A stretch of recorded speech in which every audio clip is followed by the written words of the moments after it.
The cat flooded the house while I was gone. Oh, What? no. Excuse me? I was going to say, can we do cold opens all of a sudden? That cat activated the bidet by like stepping on it or something one night, and the rover came in and was like, the whole floor is covered in water, and I think someone was in here. And I'm like, hold on. Why is the floor covered in water? She's like, oh, the bidet thing was going. I had to turn it off. But the curtains were a little open when I left, and now they're completely closed. I'm like, all right, this is the behavior of a cat, not the wet bandits. So she cleaned up as much of the water as she could, which is great. But, the rug was soaked, so. I mean, are you sure that bandits didn't break into your house and specifically turn your bidet on and then leave? That is the wet bandits. Specifically That's the right. wet bandits to from be the clear, movie that Home is Alone. their specific MO. Well, Yeah. hang on. They do flood the place. Yeah, But they also steal the valuables. that's true. They're not just doing property destruction. It's not just vandalism. Their main objective is theft. Are you sure that your cat didn't steal anything? What did they steal, though? The wet bandits? Yeah. Like valuables. Like, valuables. Just valuables. Money. Yeah, they always got Valuables. caught stealing jewelry and shit. Stuff. I will argue that after a point, their objective was no longer stealing, but just getting revenge on a child. What is this from? Home Alone. Home Alone. Oh, I haven't seen. Whoa. Whoa. Excuse me. You have not seen Home Alone. What's wrong with you? I'm sorry, I haven't. And that's All right. the opener for this episode. Whoa. This can wait until Christmas season, but we're correcting that in 2025. And in the meantime, we'll watch the rest of his films. Yeah. Breakfast Club, Ferris Bueller, I've seen those. 16 Candles. Yeah, seen that. All right, none of those are as important as Home Alone. All right, let's go ahead and get started. Cthulhu-Con contains language that isn't for kids and occasional gruesome depictions of horror. But it's fun.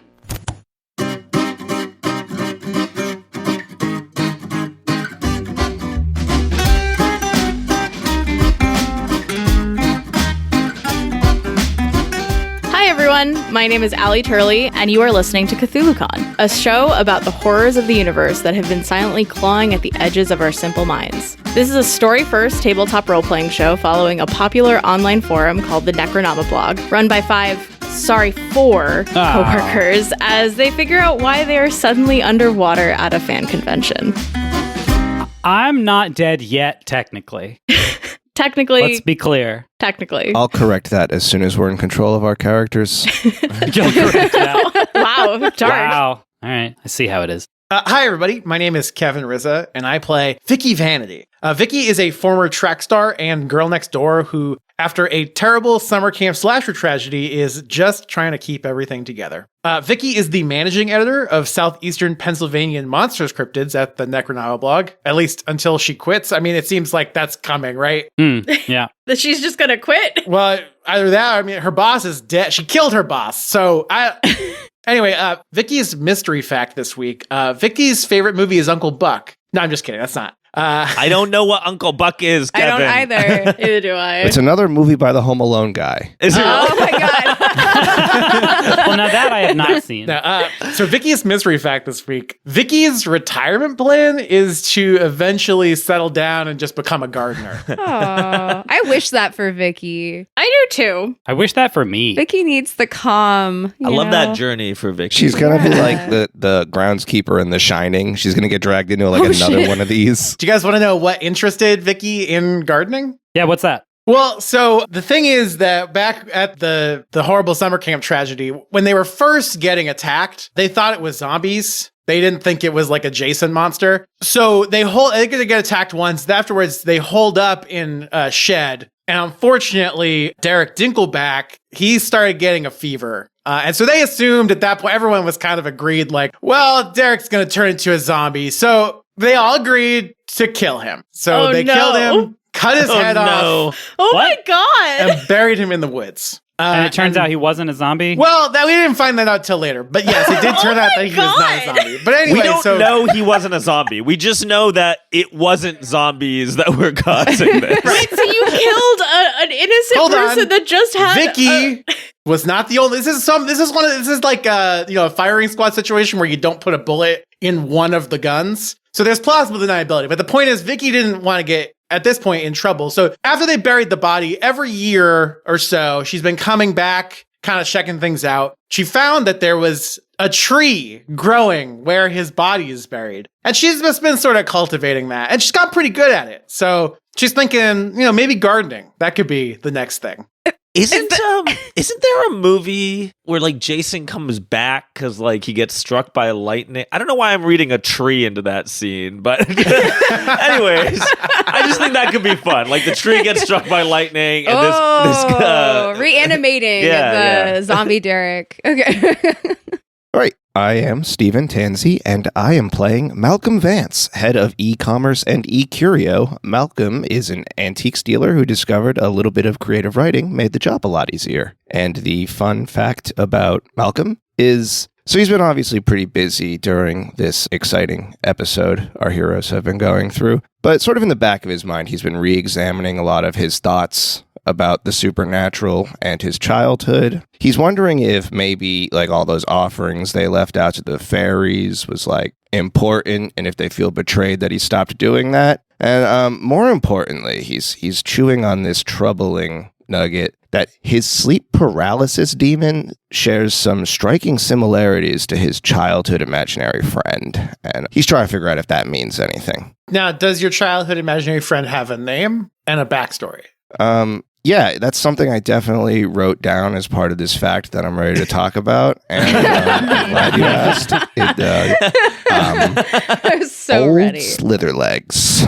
Old Yeah, Slitherlegs. I'm gonna write that down. No. Let me just oldie write that Slitherleg. down. 5-year-old Old Malcolm is thinking like, Slitherlegs. old Slitherlegs. That's a fun guy to hang out with. No, hang on. We can't canonize that. That's No, just I love that that's because just a funny thing from Stardew Valley. I don't want to make canon nonsense from other things. can you imagine if your kid came to you and was like, my imaginary friend, Ye olde Slitherleg. Ye olde Slitherleg, you'd be like, I'm out of this house, I'm out of this state. Like this is Goodbye, not gonna go Damien. well. Why did I name you that? Why can't you be normal? Yeah, so that's it. All right, I'll go next. Hi, everyone. My name is Jake Burley, and I play Nimi Walters, a trust fund kid and struggling artist who's just like trying to hold a dark, gritty mirror up to society, you know? Nimi is head of graphic design at the Necronoma blog. And this week's fact for Nimi. So I've said before that Nimi works at Starbucks, and this is kind of her way to connect to the workers and kind of try to get some of that grittiness into her art that's very important to her. What Nimi isn't really aware of is that her presence at the Starbucks she works at is actually a huge hassle for everyone else who works there. That is not a surprise. Not just because she's incompetent at her job, that is true, but Nimi is actually kind of a pretty popular influencer. That's not something that she really gets. So her working there has kind of become this like whole thing for that particular Starbucks location. Like people come in to talk to Nimi and like take pictures with her and stuff like this. And everyone else who works there hates this. Except the guy who owns it. He thinks this is great for business. Sure, of course. And he's really excited that it's happening. Now, is it great for business? I imagine. I mean, it's pretty good, yeah. Yeah, as long as there are other competent people on shift. I mean, you couldn't leave Nimi alone to do that. But she spends most of her time making videos and taking photos with people. So she's not really doing a lot of Starbucks work to begin with. And as long as those people who come in buy a drink, Right. Like, Yeah, Well, they exactly. have Yeah, that's the whole point. They think it's so brave for Nimi to be doing this, so... So brave. so brave. Oh, so they know she doesn't need to work. They know she's like some rich starlet. Yes. No, heiress, not a starlet. Heiress, yeah. Yeah. Paris. Did she try to hide that at all before like the people started coming to see her? Or was it just like, was this an undercover boss scenario at all? Or was it just always? No, Nimi just doesn't really get it. Like, Nimi doesn't understand that having a bunch of people follow you online and being interested in what you're doing in your day-to-day is like a weird thing. Like, that's just, that she just thinks that that's pretty run-of-the-mill. And so she's not surprised that people are so interested in her Starbucks job. Oh, so she's accidentally an influencer. Right. She's not in it for the money and perks. She has those. No, she's trying to pursue her art. And Right. it just so happens that... I think that's the hipsterest version of an influencer you could possibly be. yeah. Yeah. I didn't intend to be an influencer. I just am. You just fell into it. Oops. End of fact. Hi, I'm Kimberly Roten, and I'm playing Dottie Dowager, the blog's mythos archivist and our sweet little octogenarian librarian. And today's mystery fact, Dottie's local library has actually around 10,000 books, which is very respectable for a town that size. But Dottie's personal library has over 25,000. Wow. People travel from miles away just to see Dottie's collection, but none are allowed to read them, because if they did, they might notice the barcodes. Is that implying that Dottie took these books? No one really suspects Dottie. She's so cute and friendly, and not to mention the librarian. But what is the truth? It's true. It's You true. can tell us. We're not Underneath cops. not oath, I've absolutely stolen for the last several decades. And then otherwise, how would she have amassed? Yeah, it's like if you're the CEO of a bank, you can just steal money. No one will get Also, this is Dottie's personal library. This is Dottie's personal library. Does Dottie live in a warehouse? Yeah, where does Dottie keep the books? Well, Dottie has a lot more space than Dottie needed before. So Dottie lives in a small town in a large, old, decaying, decrepit Victorian mansion. This is actually inspirational. I'm going to buy, those little manila things they put the library checkout card in on the inside cover of the book of a library? Yeah. I'm just going to buy those and paste them on the inside of all my books so it looks like I stole all my books from the library. As a fun conversation starter. Property what a fun of- conversation. And I walk into your house and say, Did you steal this? "Hey, are you a thief? Do you steal from municipal governments?" I mean, I'm not gonna lie. When I would go on dates with people, one of the first things I'd check if I went back to their place were their books. Of what the hell are these people reading? Because you refuse to date a thief. No, because I refuse to date someone who doesn't read. I'm fine with thievery, but I draw the line at literacy. Your house isn't full of books either. I'll go next. My name is Mike Turley, and I play Dr. Scott Adler, who is/was the chief of arcane materials research at the Necronoma blog. Scott was a disgraced geologist who found some glowing rocks, and now he's talking to his dead wife, who he may be soon joining. Mystery fact for Scott this week: since my premature death may prevent me from organically bringing up some of his backstory, I'll reveal a little bit. He has already made contact with the old ones, and has, it has driven him a little insane. He already has a little bit of Cthulhu mythos going on, and that is related to how his late wife died. And it was a little bit his fault. And that's why he tried to be courageous and save Vicky in this past combat. So there's an arc. You're supposed to tell, not show, right? That's right. I mean, it's a podcast. We can't literally show. We'll be telling one way or another. There was no time to show because he died before his time. When you say a little bit his fault, how much a little bit his fault? Was it she tripped and fell on a knife? What are we talking? Wait, that doesn't sound... Well, I guess if it was your knife. Yeah. And you had left it around irresponsibly. Like in your hand, for example. right. So last time you all... Hello? Can you hear me? You are listening. You're driving? Or, wait, no. Doing the dishes? went to go find Ethan. You strangely got a phone call from him saying that he was in the pool room of the hotel. You all went there and he was acting very strange. Not himself, wasn't talking as if he was himself. And then suddenly he said something along the lines of, "This isn't working and we can't talk like this." And then he proceeded to fall into the pool and transform into a giant yug in front of all of you. You all battled this, killed it, but in the process, Scott was heavily injured and ended up in the pool face down. We're actually not starting there. We're just going to start with Scott. So, Scott, you wake up. You sit up, no longer in the pool or in the hotel even. And you kind of examine yourself and notice you don't have any of the injuries that you just sustained. Your shoulder that had a gash in it is healed, seemingly, perfectly fine. Your lungs that were just burning feel fine, almost good, as you breathe in this cold air. You're overcome with this sense of calm, almost like you're in the right spot. And you're going to gain 4 stability points. Whoa! Okay. Does that bring you above negative? It does not. Cool. I have -3 now. What do dead men need stability points for? All this means is that if you are going to do a stability check later on, it's not immediately going to fail. And you won't lose sanity. But he's dead. He's not dead. There's the afterlife. I jump in the pool and save him. Well, hold on. All right. I'm cueing that action, though. Sure. I wanted to jump in the pool and save him.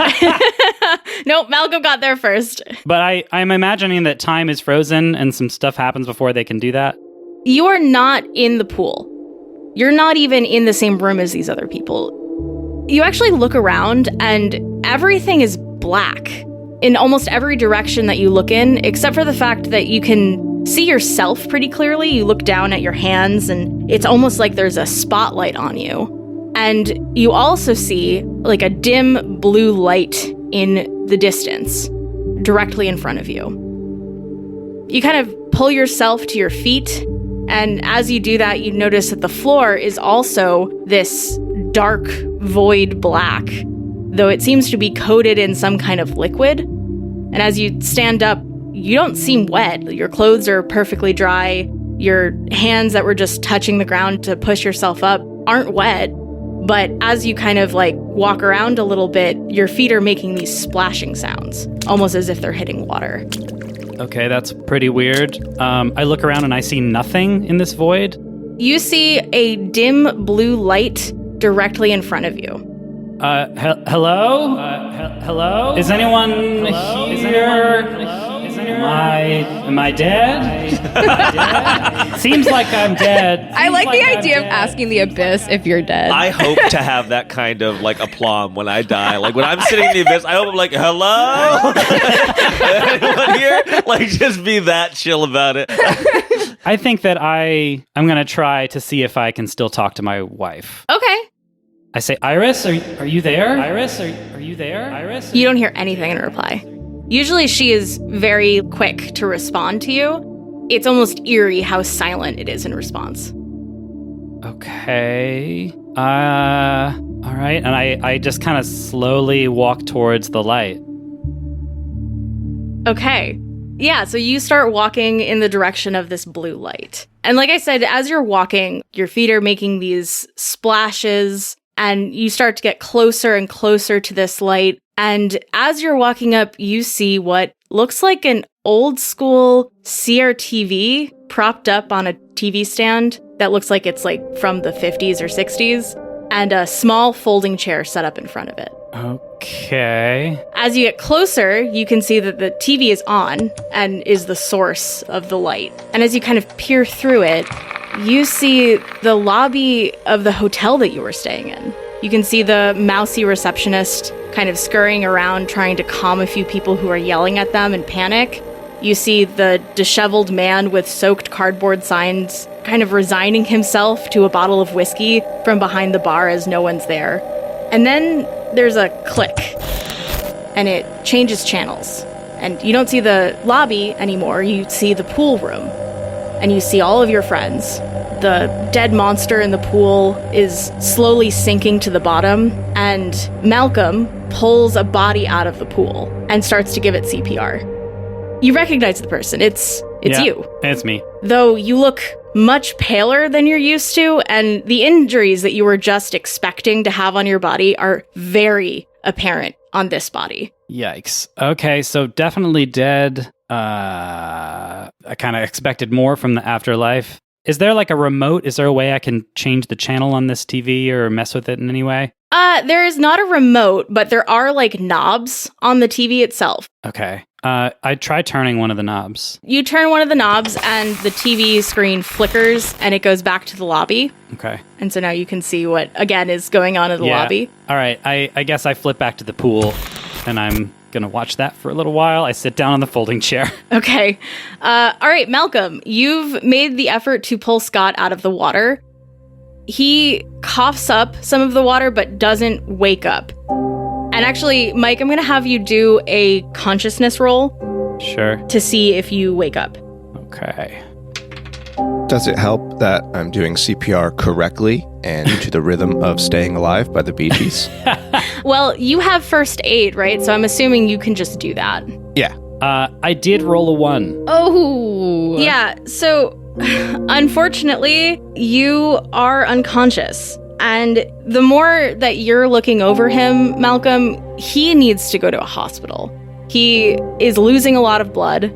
Although you've kind of like stabilized him and he is breathing, he is not going to wake up. Well, the more I look at him, the more clear it is he needs to go to the hospital. He's losing a lot of blood, and though I've stabilized him and he's breathing, he's not going to wake up. Okay, well, how do we get out of the ocean? A submarine. Turns out the conference center was actually attached to a hospital. It came down here with us. Oh, that's nice. Natalie pipes up and says, didn't he say something about a submarine? Yeah, I think we probably forgot about that because it's insane. But yeah, I guess someone's got a submarine in here. All right, Malcolm remembers where we heard the submarine was, and then he says it out loud. Please narrate that, Allie. He did not tell you where the submarine was. He just said that there was a submarine here. Oh, man. Okay. I mean, how big can a hotel and conference center be? Let's just go one room at a time. Asking people if they've seen a submarine. Or just looking for it ourselves, yeah. Isn't there a loading dock on the convention side? Wouldn't that be big enough space for a submarine? There's lots of big enough spaces. Wait, am I in the room? Yeah. Wait, am I over here? Oh, great. I turn and say there are lots of spaces in a big hotel like this that could have a submarine. We could do the convention hall. We could be in the lobby. If it's a small submarine, the rooms, So Not the rooms. No, definitely not the... Also, it can't be above the ground floor, right? Can we all agree There is no ground floor right now. Every floor is some degree below sea level. There is no ground floor. Yeah, for all we know, it's on the helipad on the roof. Ooh, I say cha-cha-cha. Yeah, it just sounds like we're really having trouble narrowing this down. So, I don't know, maybe we all split up, start searching for a submarine. Hold on. If there's anything that I know about horror movie type situations, which I have been involved in at least once, don't split up. We can't split up. We all need to stick together the whole time. Preferably if we could make a circle where everyone is facing in a slightly different direction so we can't possibly be ambushed. And we will also require someone in the middle looking up. As you say that, Malcolm sidles up next to you and links left arms and then kind of extends his right arm huh? He's on board. I come over and I link arms and to Vicky, I say, yeah, and don't you think someone should be outside of the circle kind of as bait? Don't you think? No. Why did you just look at me? Becky's like, are you serious? Did you just look at me? I'm not going to be bait. I'm just saying, Vicky, don't you think? I mean, you have some experience in this. So Well, I don't know. Why don't we let Vicky decide, Becky? Well, I guess maybe my next question would be, is anyone here a virgin? Ooh, right. That's a no, dog. That's a no. Yeah. Scott watching the TV just says, why? Well, my experience with horror movie type situations, which I've been a part of one before, is that virgins are the last ones to live. So I'm a virgin. So That's sort of a small bit of sample data you've got there, Vicky. all right. I'm hearing you. Counterpoint. It's true. So Jericho actually walks over to Scott and it just kind of sits down next to him and says, is he gonna die? Are we all gonna die? Is this... Well, to answer your first question, probably. Everyone dies someday. But to answer your second question, hopefully not right now. All right. Jericho has a point. We need to find this submarine, as implausible as that sounds. Presumably, they didn't build the hotel around the submarine, so they must have got it in through one of the loading docks somewhere. Let's start our search there. Well, but again, before we do that, what are we doing with Scott? Is there somewhere we can put him? Carrying him with us. Out of character. Is Scott still breathing? Is Scott alive? Scott is still breathing. He is unconscious and losing blood rapidly. Well, hang on. I'm going to tape that up.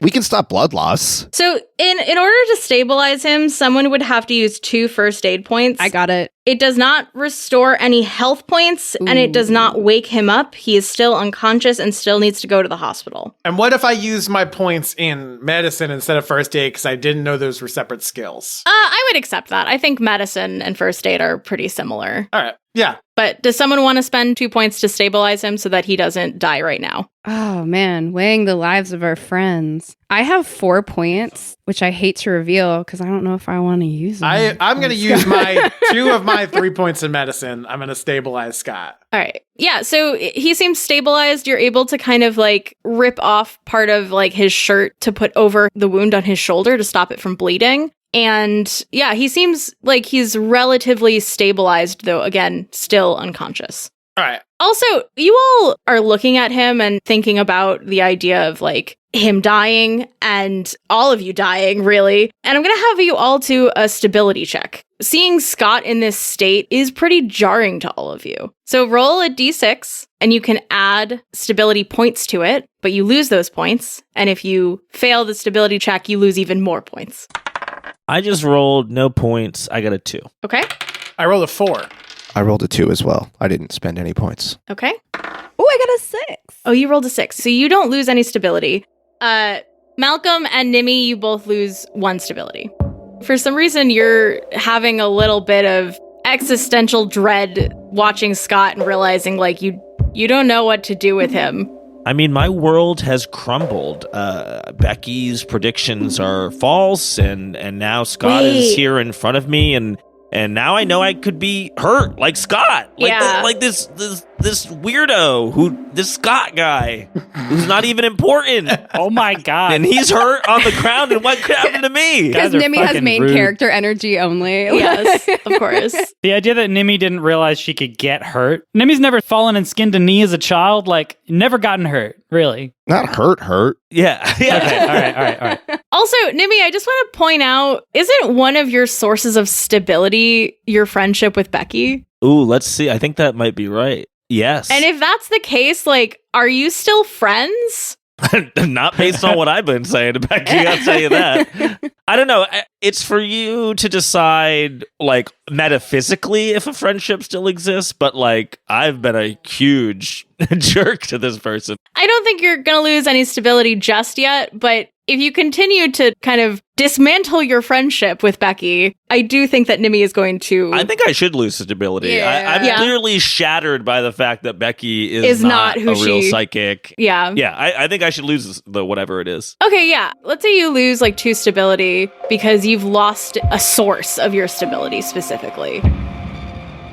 All right, so what are you guys going to do? You have Vicky holding on to Scott, it looks like, carrying him. Yeah, I'm going to pick him up, put him over my shoulder, fireman carry. How much athletics do you have? Yeah, do you I have a lot of athletics. I currently have 19 athletics left. That's a lot. Oh my god. Vicky is an Olympian. You're like a gym rat. You're strong. Yeah. I put all of my points in athletics and guns. I really don't have any other points, you guys.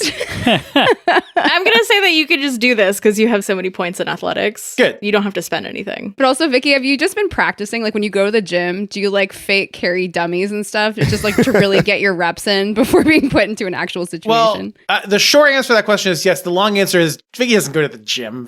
Vicky trains in abandoned warehouses and, stuff like that, fields somewhere. Right. She has, by using just kind of random stuff she finds to work out with, inadvertently recreated like a CrossFit gym. Like she has independently invented the idea of flipping over tractor tires and stuff. All right, they didn't build the hotel around the submarine. Let's go to the loading docks behind the convention center. Surely we will find it or evidence near there. And away we go.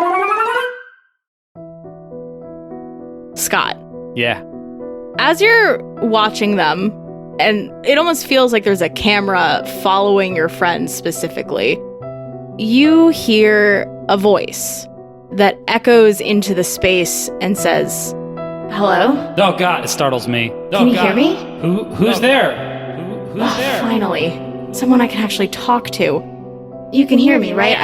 I've been trying to speak with the others, but it seems like it's only a one-way channel until your corporeal body dies, or I guess almost dies. So you're saying my body is dead? That last drop really did it. Well,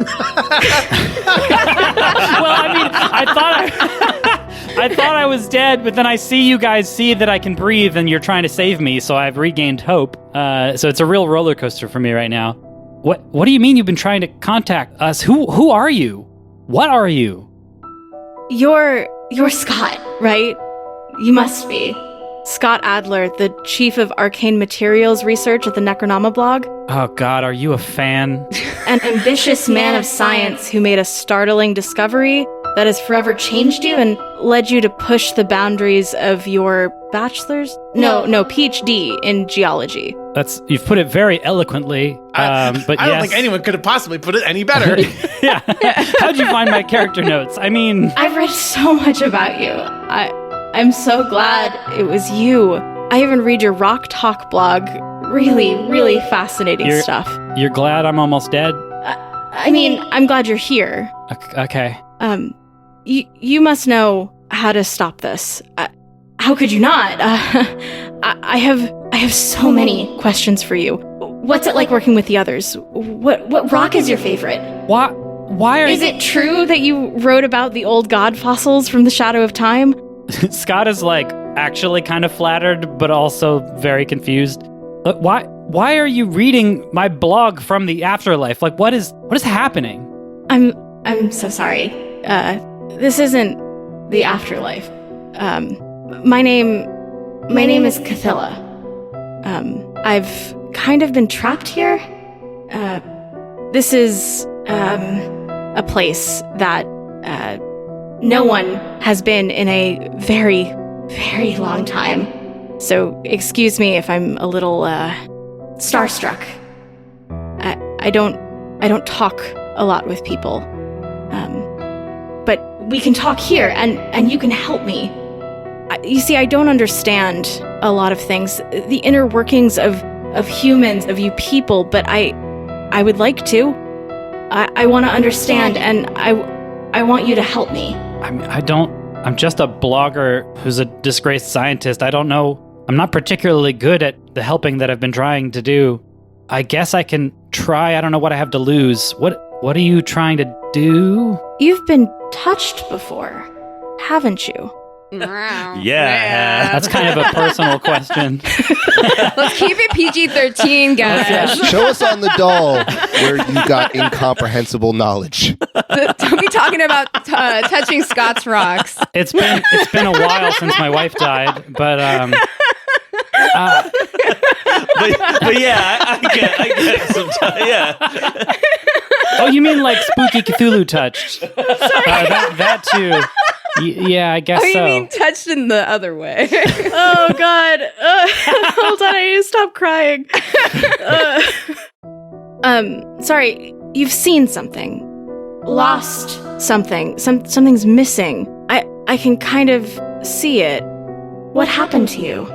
Are you talking about Iris? A virus? No, are you talking about Iris? Oh, your wife. Yeah, I mean, I've been hearing her. I've been thinking that if I make some sort of deal or ritual with the old ones that I can bring her back. I've read about things like that. That's what I've kind of been trying to do. Isn't that how that started, though? You trying to talk to the old ones and then lost her. I mean, if that's how I lost her, I figure that's how I need to get her back, right? I don't know what else to do. I guess I can't really do anything now. I don't know if I could help you get her back, but... Is she here? If she's dead? No one's been here. Like I said, it's been me for a very long time. I don't even know how to explain it to you how long. Did you have something to do with what happened? Who No, are you? It was likely one of my, what was the word that you would use? Cousins? I'm not actually sure the relation, but I'm assuming you made a deal of some kind. I mean, yeah. Never make a deal with. Well, I know that now. No, you don't. No, Scott doesn't know that now. Scott was just saying he was trying to make another That's deal true. to undo. That's a good point. That's a good point. The thing about being down is if you just put it all on black one more time. I guess you're right. I don't know. It hasn't been working out for me so far, but I don't know what else to do. I can't give up. I can't either. What do you want? Well, I want you to help them. your friends. I haven't gotten it figured out quite yet. How to make that work, but I need you to help them stop whatever is happening Before I am summoned. Is that why? Are they trying to summon you, like the people running the convention, like the people who are making people into monsters and stuff? They're trying to summon you? Yes. summon my true form. at least. And you don't want that. I don't. What happens if you get summoned? Everything ceases to exist. This void, this space, Will likely be all that remains. All right, I guess I need to help you so my friends aren't all sucked into nothingness. How do I know that you're not just going to betray them and then you're not trying to get summoned and you're just lying? You don't. Cool. I don't know what I have to lose. How can I can't seem to communicate with them. It's just like a one-way TV. I am working on that, but for now, I need you to Watch them, as I have been doing. This is crazy. Okay, I guess I'll watch my friends carry my dying body around for a little while. This sounds an awful lot like making a deal with an old one. Yeah, I don't think Scott realizes that right now. All right, back to the rest of the group. So you start walking through the building kind of towards the convention side. You see a lot of people in the lobby of the hotel room panicking, yelling. There's some people that are trying to open the 2 sliding doors. There are other people that are just kind of giving up. And you see the older man, disheveled man who was holding the cardboard signs about the end of the world. He is just sitting at the bar, drinking, watching everyone run around. Yeah, do you just keep on going to the convention side? Fellas, I know we're in a hurry, but this gentleman seemed to have some idea what was going on earlier. I think we can spare a minute to ask him a few questions. I walk up to him. Sure. Hey man, what the hell's going on here? What do you mean what's going on? Can't you see? Well, you were all Look around us. Get out, we're gonna be sent into the doom zone, and now we're in the doom zone. What's that about?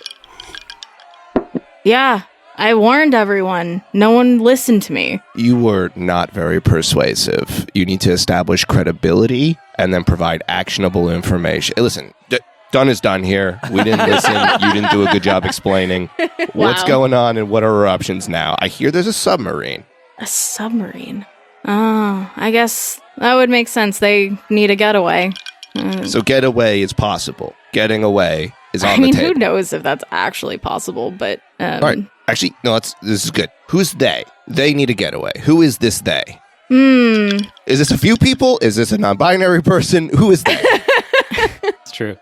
No, it's the convention. Do you not... Are you stupid? Wait, are you saying that the convention is sentient somehow? When you say convention, do you mean the building? Do you mean the concept? Or do you just mean like a guy who's running it? How drunk is this guy? How drunk is our friend as he's sitting there? He's pretty drunk. You stand to reason that the bottle that he's been drinking out of was mostly probably full when he started, and it's about halfway. So he's had like half of a bottle of whiskey at this point. Is anyone tending the bar? No. I reach over That would and be wild. grab a bottle of tequila. Okay. Yeah, you just do that. Nice. Look, it's not my place to tell you guys what to do, but we don't have a lot of time left, and you should probably spend it with the ones you love. All right. So if the status quo is being here in an underwater hotel, what is the threat that's going to end that? What do you mean we don't have a lot of time? I mean, look around you. The water's seeping in. Oh my God, I keep explaining this. It's fine. The toilet's flush. You'll notice the toilets still work. The water will seep in, but when it gets above the drain level, it will drain away. How does that work? I don't know. Probably the same way the power still works. It's fine. there's no risk of us drowning in rising water levels. Canonically. Okay, but how I'm about sick of explaining that. You just asked if I was stupid earlier? Well, maybe you should think about that for a second. So Dottie kind of shuffles up and taps him on the shoulder and says, "The ones you love, eh?" and points at the whiskey. And then I pour myself my own little shot. Oh, are we going to do a drinking scene now? please. That was really cool. All right, let's go back to what you said earlier about who's responsible for this. Sure. You said the convention. Are you stupid? What do you mean the convention? The convention organizers? Yes, the organizers. I don't think they have a name really, but the cult that runs this and is trying to do something. I'm not really sure what, to be honest. Wasn't there that guy, I say, turning to Malcolm? But the guy, he had the octopus, Timothy Chalamet. Timothy Chalamet. Timothy Chalamet. I'm pretty sure it's Timothy Chalamet. And his octopus, the well-known octopus of Timothy Chalamet. Thomas and Thomas. Kathleen the octopus. Thomas. Yes. Where's Thomas, I say? To no one in particular. I don't know where Thomas is, but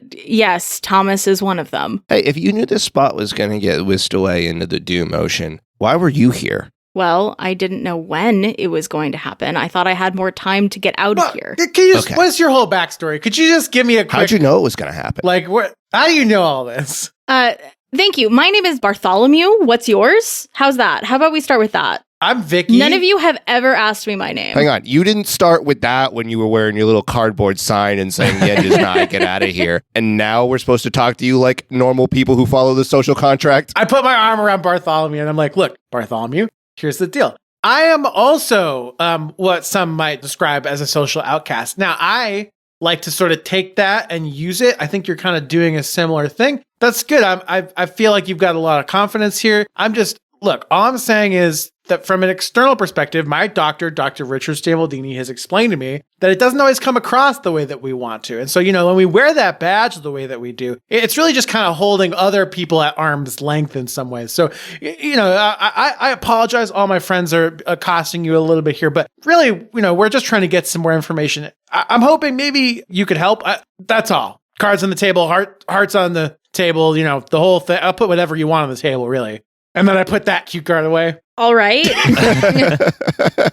Look, I'll level with you because you all seem like you have some idea of what's happening, unlike the rest of the people that are panicking.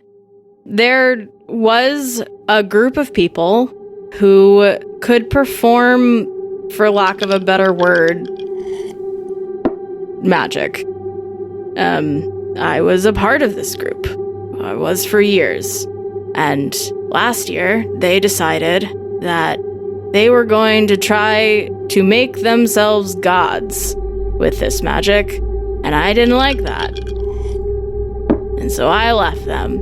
But they kept doing their plan, and so here I am trying to stop it, but I didn't, and now we're all fucked. So... Barty, they kicked you out of the club. Yep, I got kicked out of the club. Before I forget to ask, can you use your magic to heal our friend Scott here? I don't have magic. You literally just explained how you were part of club Son magic. of a I bitch. said that the group could I do knew magic. it was a long shot, but don't talk to me like I'm stupid, okay? Look, I know I don't have all of my faculties right now, and he motions to himself, slurring his words, kind of like moving his hands around, obviously pretty drunk. But don't call me stupid. I'm not stupid. No, I was asking you not to call me stupid. It's fine. Anyway, I love this in-character fight that is all right. I think we have similar goals. You want to stop these guys. I'm now discovering that I want to stop these guys. They're responsible for this. So, where are they and how do we stop them? I mean, they're here. They're around. I don't know where. They kicked me out, remember? I think it was really brave of you to come here to stop them without any semblance of a plan. Now, we're going to get on it. We'll let you know if we find anything. Come on, Jericho. We got to get Scott to the submarine, I guess. Oh, wait, I'm going to try something. I lean in and put my arm around Bartholomew now. I say, Barty. It sounds like a tough time getting kicked out of your favorite club. All your friends want to be gods. They won't let you play. Sounds like a tough time, Barty. Yeah. Yeah. Why would yeah. anyone want to be a god? Yeah, That you know, sounds like Infinite power. a horrible I don't know. thing. It actually sounds kind of rad. Yeah. But anyways, let's just move past that, Barty. I see that's not your jam. That's because you're special, Barty. Listen, what we would love, because you don't seem very interested in the submarine thing. I found that kind of weird. But why don't you, because you're so great, you're so special, go and find Timothy Chalamet. Timothy Chalamet. Thomas Chalamet. Thomas the Tank Engine? I think his name is Wonka in this one. Thomas. I see. Why don't you go find him and try to like mess up his plan, or maybe talk to him? You know, sometimes I find that you have disagreements with your friends and they get worked out, and other times you have disagreements with your friends because they're dirty liars who want to be friends with you for your money, and then you don't work it out. But this seems like the former of those two options, Barty, and I want to roll flattery. Okay. To try to get him to I was do going to that. say, yeah, go ahead. Go ahead. Good stuff. Well, do you have flattery? I do have Okay. flattery, and I'm going to add my 2 flattery points to this. Okay.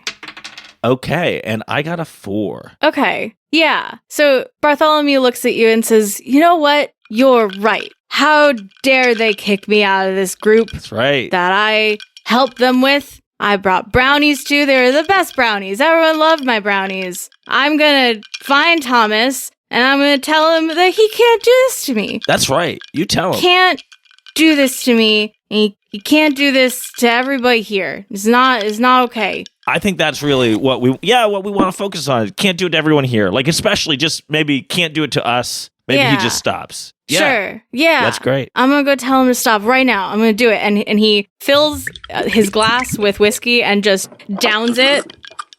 He's like, yeah, I'm going to go do it. And he starts stumbling towards the convention side of the building. I guess we're going with him. I mean, we're all looking for the same thing, and I'd like to stay with the wizard. Oh, okay. Sure. Yeah. You follow him. Yeah, that's fine. I'm fine with that. Great. So you start walking towards the convention side. Again, seeing lots of chaos, people panicked, trying to find a way out of the building.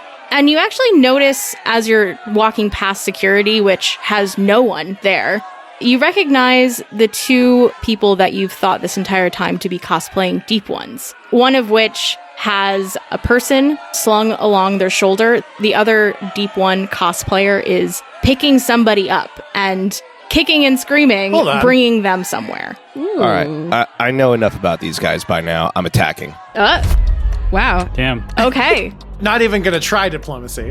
No. Not even gonna try. We literally saw them keeping everybody in the last room when the monsters were starting to happen. It is clear enough these are the bad guys. I don't know. Maybe we can take one alive and interrogate them, but no.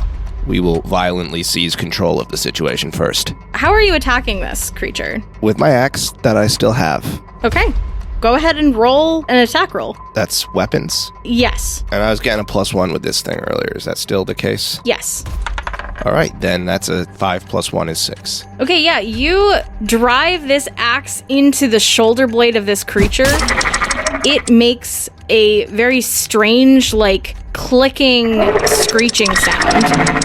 And both of them turn towards you. You know, now that you're all looking at them, it seems almost like a lot of the traits about these 2 characters that you've kind of written off as cosplay, they look a lot more real now that you're up close and examining them. The eyes that are bulging out from these large heads atop them are glistening, almost like they are actually wet. What you were attributing to really good airbrush work for the scales and the coloration of this gray, green, slimy creature now doesn't really look like airbrush anymore. It looks pretty realistic. And as your axe kind of like digs into them, this green, almost like slimy blood oozes out of it. That's not human blood. Go ahead and roll damage. All right.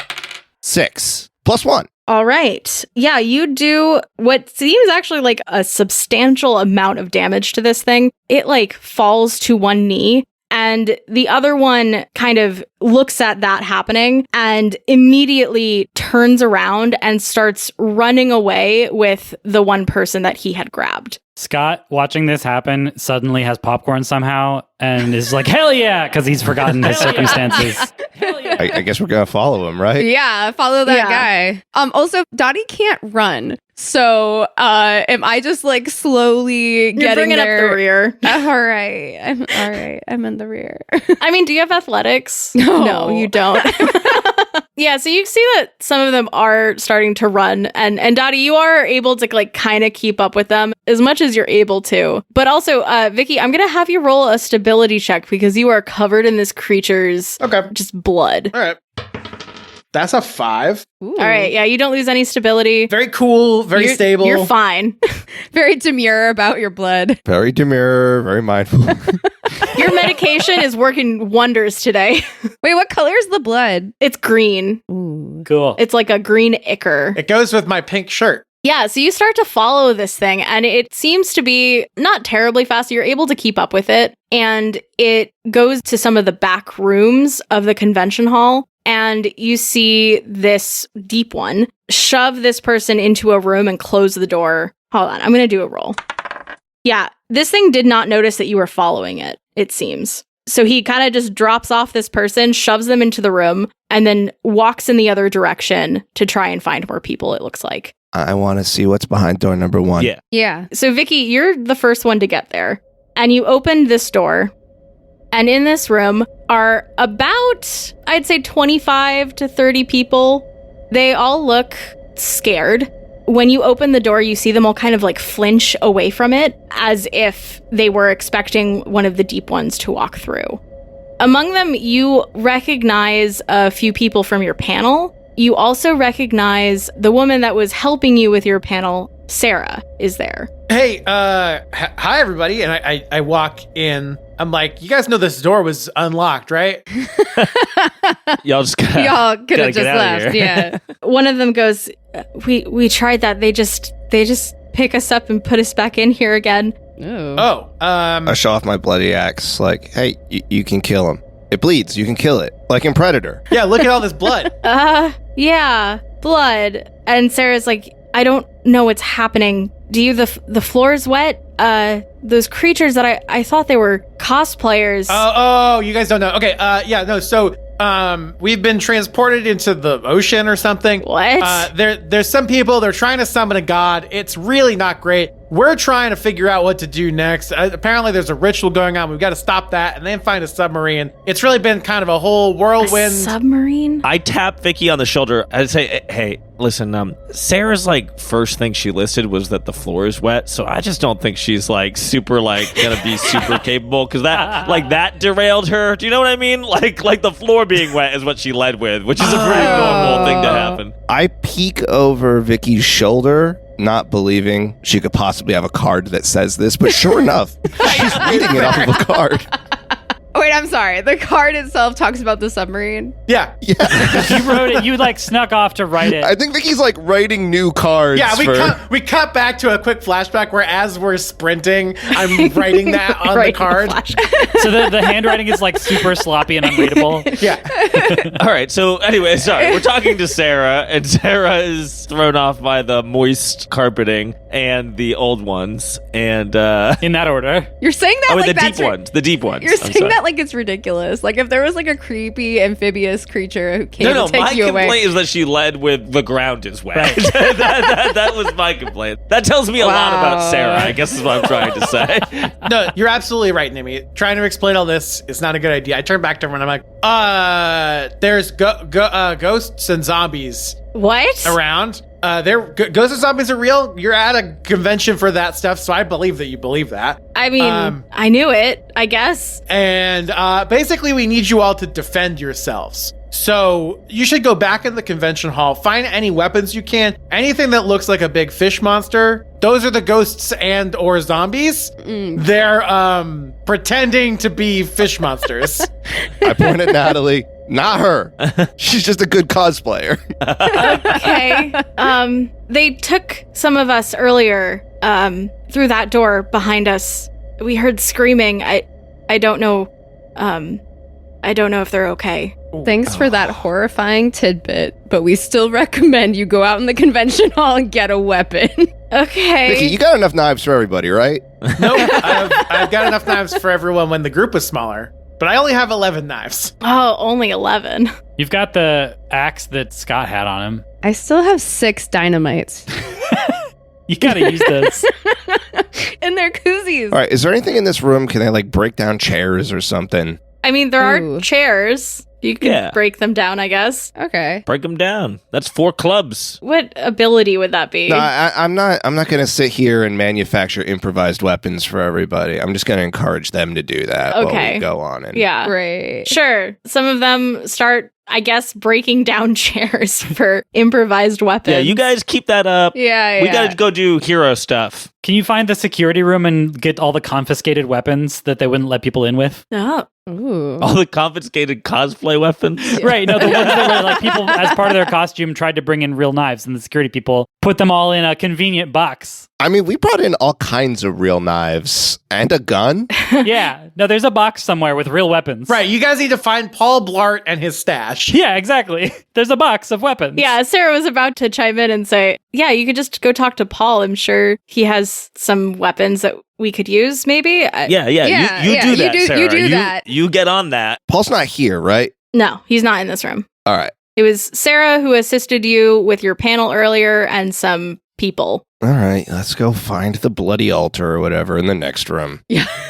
No one else is excited about the screaming room? Let's go. Excited. Yeah. Okay. Screaming. Yeah, so you walk on through the door that they motioned to, and you're greeted with this long, dark hallway with a lit up exit sign at the far end. You also, as you start walking down this hallway, notice that the floor is quite slippery. You're guessing because of the water, but as you look down, it looks like there is like a dark liquid that you can't quite make out that you're walking through. That's not water. It's definitely blood. It's 100% blood. I'm not supposed to get blood on these shoes. But it's the regular amount of blood. That's right. It's acceptable, normal blood. Normal, non-suspicious amount of blood. It's supposed to be there. Yeah. And so you start to walk towards a door at the end of the hall, and you open it. There, you are greeted with a large, dark room that is actually made of stone. The floor is stone, the walls are these curved cobblestones, and at the very center of the room is a stone table lit by a small overhead light. The table is surrounded by symbols etched into the floor that are filled in with what looks like blood. It looks like some kind of summoning circle. There's nothing on the table, but you can see that the table itself is covered in a spattering of red. Oh, perfect. I put my hand on Bartholomew's back. I'm like, all right, turn it off. You're up. Yeah, where's the button on this? There's no button. You just, don't sacrifice on it. Like, I don't know what to tell you. Just don't kill people on it, guys. So like a hammer or... If I scratch out these symbols, will it not work anymore? Right. Possibly. Can't hurt, I Yeah. say, shrugging. What happens if I dynamite it? Oh, I love that. I mean, I'm fine with blowing this room up. I get started with the axe and it's too slow. Like nothing's happening. I'm like, does anyone have something better? Yes, it's time for my koozies. Is there a wedge anywhere? Like, I imagine this is like a giant piece of stone table, but is there like, maybe in the engravings, I can wedge a little dynamite koozie? Yeah, Malcolm's axe has made a small Excellent. indent. Thank you, Malcolm. Exactly. Yeah. Right, first Malcolm did the Gimli hitting the one ring, and that didn't work.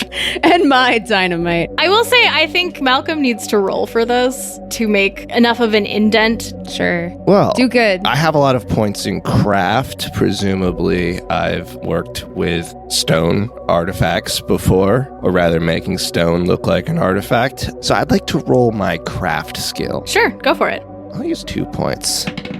3 plus 2. All right, with a 5, yeah, you're able to kind of like hit it enough times where there's enough of an indent to put something small in it. Yeah.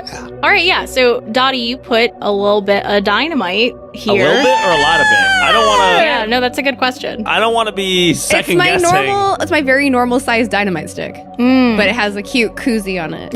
Like it has like a really adorable like doily style koozie on it. Does it have anything on the koozie itself? Is it just a koozie? Oh, it's definitely the face of a cat. Oh, it's a face of a cat. I love that. But like a really deranged cartoon drawing style, because I mean, who can do fiber arts like that? Of course. So I put my little dynamite in there, and then what do I have to roll? So I'll use a point of my explosives. Yes, you can roll for explosives. It's just 1d6, and you can add as many points as you want. All right. I trust Dottie knows how this works, so I'm making sure I'm standing at least as far away as Dottie is. Yeah, Right. actually. Stand back. I got a 3 + 1. Okay, yeah. So you're able to light the dynamite and secure everyone far enough away from it. And after a few seconds, boom, it goes off. We'll put some sound effects in here. Yeah. And you're left with some rubble that used to be the table. It does look like most of the sigils are actually unharmed, the ones specifically on the floor, but the table itself is rubble now. Nice. Well, I say, good job, everyone. Good job, team. Problem solved. Yeah, let's wrap it up. Let's head home. Wait, Bart, we're good now, right? I don't know. They didn't tell me how they were going to do this. I mean, I'm assuming since the table's gone, but So, is it possible maybe you got kicked out of Magic Club not due to your lack of desire for godhood, or perhaps more due to your not knowing anything about magic? I'm sorry, it's a stressful situation and I'm lashing out at you. this is incredibly rude. I'm just going to say that right now. Can you just help us stop the ritual? I'm going to go talk to Thomas. That's what I was going to go do. The ritual is probably... I hoped he would be here. I mean, he's probably with Kathy, if I know anything about that man. Is it because him and Kathy are really good friends? No, because Kathy's the thing they're trying to summon. Oh. Kathy's right. Kathy Oh, the octopus. they already succeeded, is what you're saying. They did it, yeah. Yeah, I mean, Kathy is alive and mission well. accomplished. No, Right. you don't understand. That's not her true form. Kathy is a narrow projection of a larger and greater horror poking through the barriers into our world. Is that what you're saying? Actually, yes. You know, if that's true, the old one's probably really cool. I mean, Kathy's so cool, and like, if that's just a narrow projection, Nimi? just think how cool. Nimi, Yeah. Stop being yeah. such a suck up to Kathy. I swear to God, one more of these and I'm going to go ape shit. This is a monster that wants to kill all of us, and you're like, this seems dope. Shut up. It would get you a lot of followers though, right, Nimi, if you die? No. Bartholomew just kind of like chuckles at you guys arguing and says, look, it's not cool. She's not cool. She's gonna bring the end of everything. It's not just this convention hall. It's not just us. They're trying to make themselves gods by, I guess, getting her favor. But look, we need to find Thomas. I'm gonna go try and find him. You can all come with me if you want, but this isn't over just because we destroyed a table. All right. All right. Why didn't you tell us that before we destroyed the table?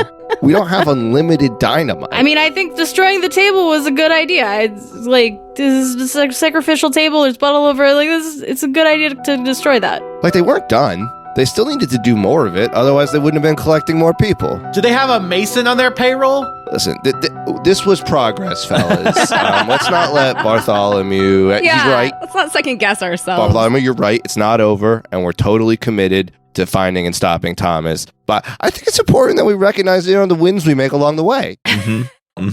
We stopped something here. Right. For at least a few hours. I mean, it's going to take at least that long to make a new table, right? Right, that's what I'm saying. Big If old they table, don't yeah. have a Yeah. mason on payroll, That's true. That's fair. They're going to have to drag another table in from the convention center and carve stuff on it. Does it even work with plastic collapsible tables? Probably not. It was clearly a lot of effort to make this stone room. But let's go find that bitch Kathy, you guys.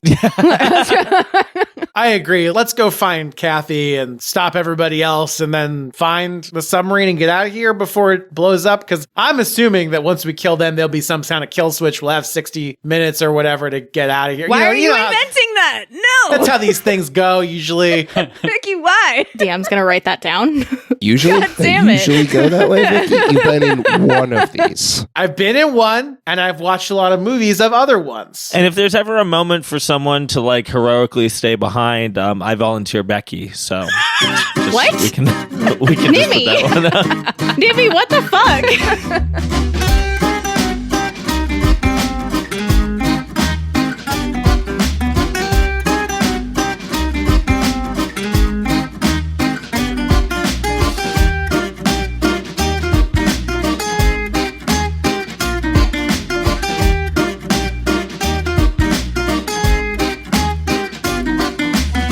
Cthulhu-Con stars Ali Turley as our keeper, Kevin Rizza as Vicky Vanity, Stephen Tansey as Malcolm Vance, Jake Burley as Nimi Walters, Kimberly Roten as Dottie Dowager, and me, Mike Turley, as Dr. Scott Adler. This episode was edited by Jake Burley, with sound design and engineering by Mike Turley. Hey, that's me again. Cthulhu-Con is a production of Skull and Scones. You can find links to all of our stuff on our website at skullandscones.com. Hey, here's a fun fact I learned recently. Studies show that telling your friends about cool independent podcasts you like makes you 10 times more likely to win the lottery, even if you don't buy a lottery ticket. So that's pretty neat. If you want to do that, you can send people a link to our trailer on YouTube, which you can find in the episode description. It's also the best way to support us and help us grow. It also helps a lot if you rate and review us on Apple Podcasts and Spotify, and you can also find links to our social media and our Discord server in the episode description. Thank you so much for listening. Don't forget to subscribe if you haven't already so you don't miss an episode, and we'll be back with another episode in 2 weeks on December 23rd. See you then.